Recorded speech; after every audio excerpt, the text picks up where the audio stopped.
Bonjour Marion, bonjour Vous allez bien? Bonjour à tous, très bien. Et vous? Je vous ai surpris sur un stand tout à l'heure en train de manger un énorme Empiffré, hamburger avec ouais, des frites, bravo. possible. Une spécialité Mais bien de la bonne française. viande. Perico, il aurait été d'accord. Il aurait approuvé. Alors ce matin, Benjamin, vous vous êtes baladé dans les allées du salon pour voir un peu quelle était l'ambiance. Oui, Marion, et vous savez quoi? Ça fait plaisir de se balader dans les allées du salon parce qu'on y croise avant tout des gens contents d'être là, des gens qui ne font pas la gueule, des gens qui sourient. Bref, on croise pas beaucoup de Parisiens. Alors, question bateau, j'ai demandé aux gens que j'ai pu croiser pourquoi ils étaient là, ce qu'ils aimaient au salon. Réponse. Pour moi, c'est une première, je ne connaissais pas. Puis je trouve que c'est la vitrine de l'agriculture. Donc, et c'est bien de montrer tout ce cheptel, tout ce... Voilà. Tout est sympathique à voir. Ouais. Surtout les animaux, parce que même si on est d'origine de la campagne, c'est vraiment des beaux animaux qu'on voit, quoi. On est toujours émerveillé par toutes les bestioles qu'on peut voir, puis par les autres salons qu'il y a aussi, c'est très intéressant. On aime bien les moutons et puis les vaches. Bon, c'est convivial, ça nous ressemble.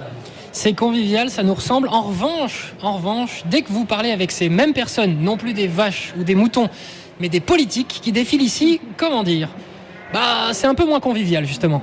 Et une dernière question alors sur la classe politique, parce qu'ils passent tous, c'est à celui qui restera le plus longtemps. Est-ce que ça vous intéresserait déjà d'en profiter pour aller parler avec eux ou pas du tout ? Pas du tout.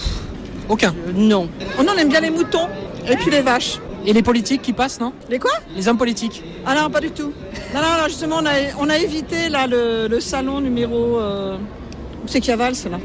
Non, parce que les cochons, il y en a assez ici, là. Les cochons, il y en a assez ici. Bref, pas mal d'hostilité, mais pas que. Écoutez ce monsieur. Ça, j'en ai rien à carrer, ça. Ça, j'en ai rien à carrer. Voilà, au moins, au mieux, on les déteste, au pire, on s'en fout, mais le tout en restant poli. Bon, je veux pas être vulgaire, mais ils viennent ici essayer de se donner une contenance. C'est un peu triste. Bon, c'est un peu triste, 100% des messages vont dans ce sens-là. Alors on va arrêter de parler des choses qui fâchent. J'ai demandé aux gens dans quel stand il fallait aller manger, quelle était la région où l'on mangeait le mieux. Et devinez quoi ? 100% des gens nous répondent, c'est chez moi, c'est dans ma région. Oui, dans l'Aquitaine, dans les Landes. Oui, dans le Gers aussi. Oui. C'est toujours à côté de chez nous, quoi. Merci ça, beaucoup. c'est En vrai. Alsace, on mange mieux aussi. Oui, mais bon, on n'y va pas très souvent. S'il y a de la limousine ou de l'Aubrac, moi je veux bien. Nous, on est de la Loire, donc on mange bien, mais... Les Bretons sont bien. Ah, vous êtes chauvin. Moi, je suis normand, mais en Bretagne, on mange bien. Oui, c'est pas loin. Voilà, vous remarquerez que personne n'a parlé d'alcool. Et pourtant, en se baladant dès 10h30, 11h du matin, faut dire que ça y va. Pression et vin rouge coule à flot. Alors, on m'a dit qu'il y avait plein de stands super bons. Je sais pas dans lequel manger. Vous me conseilleriez lequel ?